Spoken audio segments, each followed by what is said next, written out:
Good morning. Welcome to Senate Subcommittee of Economic Development for the Senate Appropriations. Senator Miller, would you give us a devotion, please? What number are you? 13. Okay. Mr. Chairman, I'm number 13 on your roster, number 1 in your heart. Ladies and gentlemen, I want to thank y'all all for being here so early and addressing the issues at hand, and in relation to the House getting on their business early. We're getting on our business early as well. I just want to make sure that we recognize the chairman and the support of the budget staff to get us here. Let's go to the Lord in prayer. Heavenly Father, we thank you for this day. We thank you for the opportunity to serve others. Your Son, Jesus Christ, was the greatest servant of all. And we ask, Lord, that we might have just a minuscule part of that heart in service of others in this great state. We know, Lord, that we make decisions that affect so many others and impact so many different issues. And we ask you to give us judgment, discernment, and guidance in those decisions. We thank you for your love, your grace, and your mercy. It's in your heavenly name we pray. Amen. All right. Thank you again for being here this morning. I'd like to recognize Senate Rules Chair Don Balfour. Don, come on in. Senator Balfour has molded me into the man I am today. And so if you have any questions or concerns, just go to him on that one. But he's providing breakfast for the subcommittees and presenters, and thank you so much. And Don, thank you for your service when you were here. You were outstanding. I learned a lot from you, and of course you were a very strong conservative senator, so thank you. All right, our first presenter is, I started to say senator, Commissioner Nunn with the Department of Community Affairs. Thank you for being here. Thank you, Mr. Chairman, and members of the committee. It's great to be with you at this hour, and I know y'all are working hard, and I'm not going to spend too much of your time here today to speak to the amended FY21 budget recommendations, and really ours are brief. There's only one item. I will, as I flip through and get there, I will highlight on line 70.1, okay. This reflects some CARES funding that we are administering on behalf of HUD. Same can be said under in line 75.1, but I would direct your attention to section 81 under the Payments to One Georgia Authority, item 81.1. And this is a governor's recommendation request for $20 million in funding to the One Georgia program to fund a broadband grants program. And I will remind you that Senate Bill 402 in the 2018 session directed us to stand up the Georgia Broadband Program, and in that legislation we were directed to create a grants program. The rules for that in One Georgia were passed in June of 2019. This $20 million simply goes to fund that grant program. There's been no funding to date, as we have worked diligently to define the need and the mapping effort and the like. And so this would just fund, the intent of this is to fund competitive broadband grants in the state, as well as to provide some additional matching fund for us to leverage federal broadband grants. And thank happy you. to take any questions. Yeah, broadband, as you know, is very important to state and economic development and business and industry recruitment and expansion. So that's a huge plan, and thank you for that. Yes, sir. Any questions for the commissioner? See none. Let me also thank you for the gentleman that takes care of Northwest Georgia, Patrick Vickers. He does an outstanding job for you, and he's always on top of anything we're trying to move forward, so thank you for him. Well, thank you, Mr. Chair. All 12 of our regional reps do a fantastic job, as does Dina Perry, leading the broadband program, who is also from Northwest Georgia. And Summerville, Georgia, that's absolutely. Right. So, thank you. Thank you very much. All right, have a good day. Commissioner Eaton, with the Public Service Commission, thank you so much for being here. And Tom Krause, who used to be with the Senate, moved up to, I don't want to say better things, but at least comparable. We appreciate his service when he is with us too. But thank you, sir.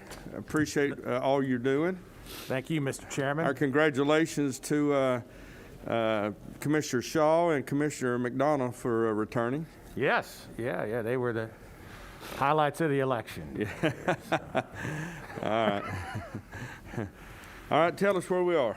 What item or page are we Well, on? as we were asked as well, I'm just here to present on the House changes to the 2021 amended budget. And so many of you may know that we had a Voting Rights Act lawsuit filed in federal district court regarding our PSC districts. Really? And not had any prior experience getting election law lawsuits, so I'm sort of learning as we go. But I've been told that usually when an agency is sued on something like this, it was actually the Secretary of State's office that was named, but the budget, the agency that gets tagged with it is one that's most affected, and since it's our districts, it was determined that it should come out of our budget. Well, we're all in this together, so kind of how much is that? Well, the Attorney General's office hired outside counsel, Brian Okay. Tyson, who many of you know. Oh, Who's a outstanding. Very competent election law attorney. And this fiscal year, so far, they've spent $35,000. And so that's what we've asked for in the Okay. amended budget.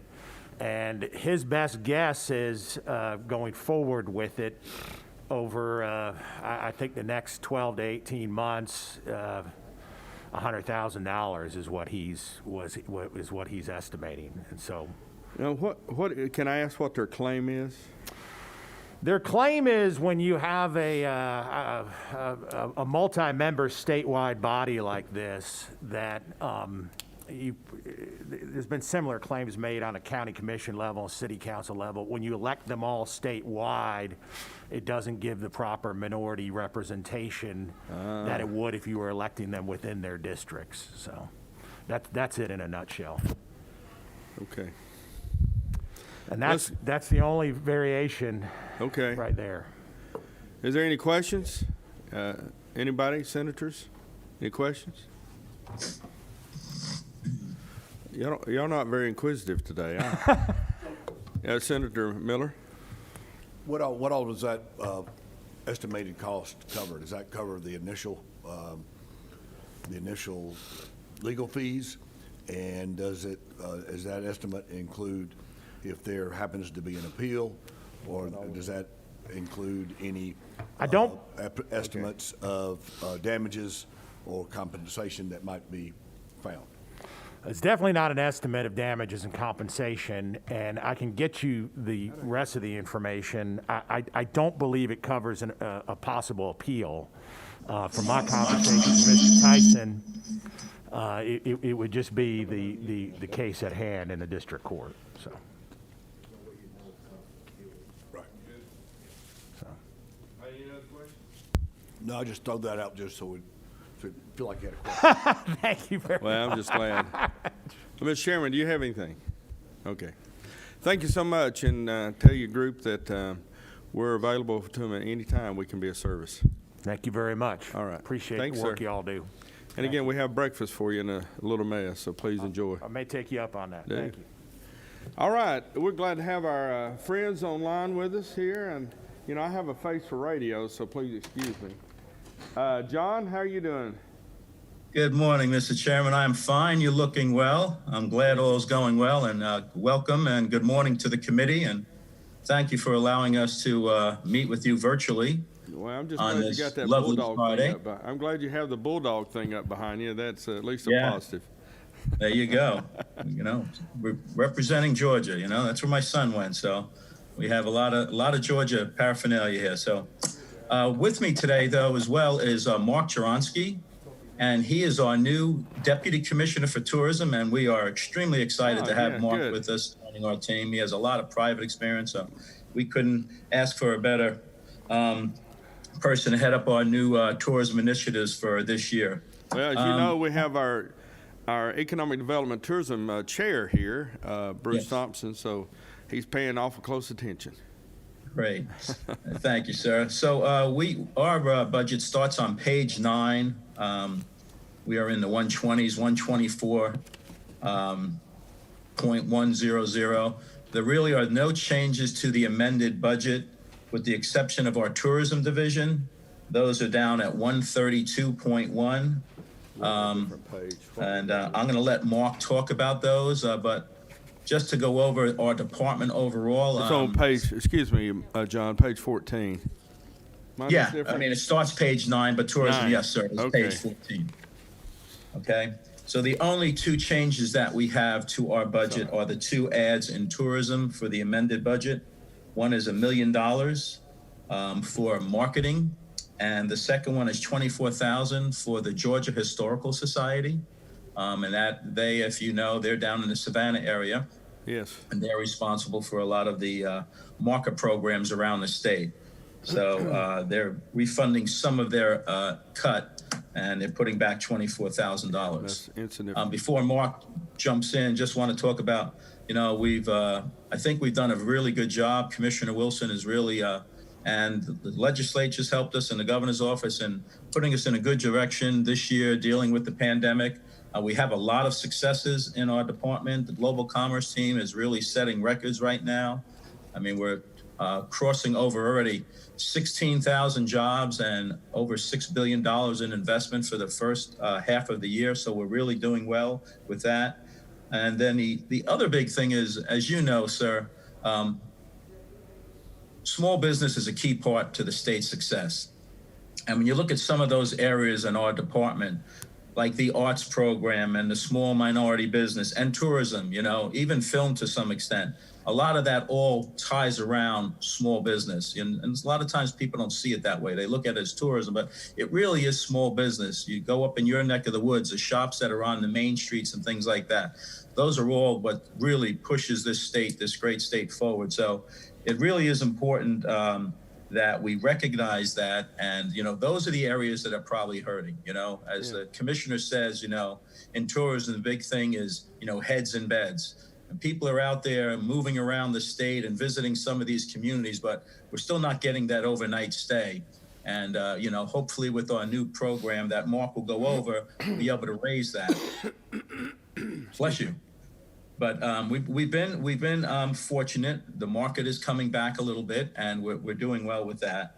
And so, we're just hoping for more successes, and things will continue to open up. And I think that's been a key that, we haven't shut down everything and businesses can go, because small business is really the key to a successful state that we have. So, those are some of the things that we've been working on, a lot of webinars, and things of that nature, really to help small businesses, to talk to the business community. And with Commissioner Wilson's leadership, I think we've done a good job so far. And with the help of the legislature and giving us some funding, I think we can really help and make a difference this year. So with that, if it's okay, if there's any questions on anything leading up to that, I would hand off to Mark Choronsky, and he can just go over the $1 million infused one-time ad and talk about what we're looking to do with that, if that's okay with the committee. Yeah, John, hang on. Has anybody got a question for John Moffitt? Okay. We're glad to have John. Thank you. You and I share a common thing. We've been here a long time. Yes, sir. Always good to see you. And You too. we understand how important your department is, especially coming out of the COVID that we hope soon, to make sure that we're marketing the state properly. And I know the hospitality industry is really struggling, especially with heads in bed, so to speak. And I have some hotel owners in my area that have told me how tough it is. So we enjoy having Mark coming on with us, and we know that we look for some good things from him. So there's no pressure, Mark. You're on. All right, great. Thank you. Good morning, Senators.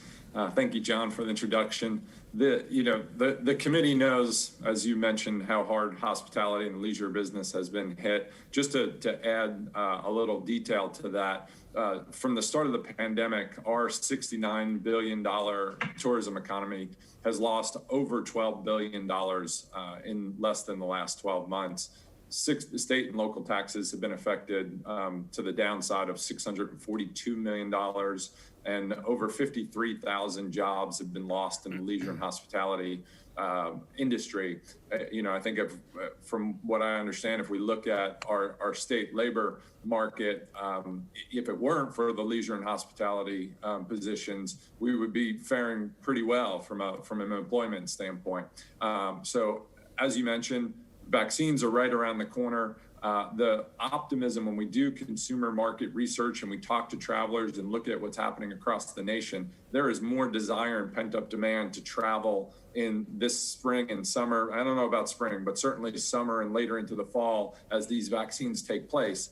That said, it'll be the most competitive marketing environment in the world from a tourism perspective, and certainly our neighbors to the north, south, and west, our neighboring states, are going to be going after the same travelers and tourists that we are.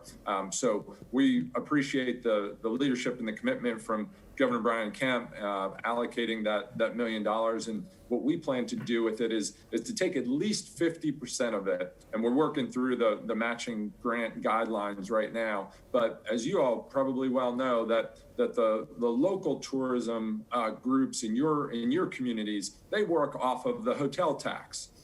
So many of them have been, not only has their community been impacted and there are fewer heads and beds, but their budgets have been gutted, their workforce has been reduced. So we're going to take at least 50% of that $1 million as we work through the state and what partners are out there and what partners might have the wherewithal to match, to do matching grants with us. And we're going to work with those regional tourism associations across the state to be sure that they have the funding to market their region and your communities. And what we feel good about doing that from is, obviously a visit to your community, a visit to any community across Georgia is a visit to Georgia, right? So we get the visitor spending, we get the visitation that we look for from a state perspective, but also we go back to helping restore those jobs, drive the tourism economy that has meant so much to our state for so long, and really work to compete against our neighboring states and move on into the up and forward into the future as more vaccines roll out, as more and more people are comfortable traveling. Any questions for Mark? Bruce? Thank you, Mr. Chairman. Number 2. You're up. You got it.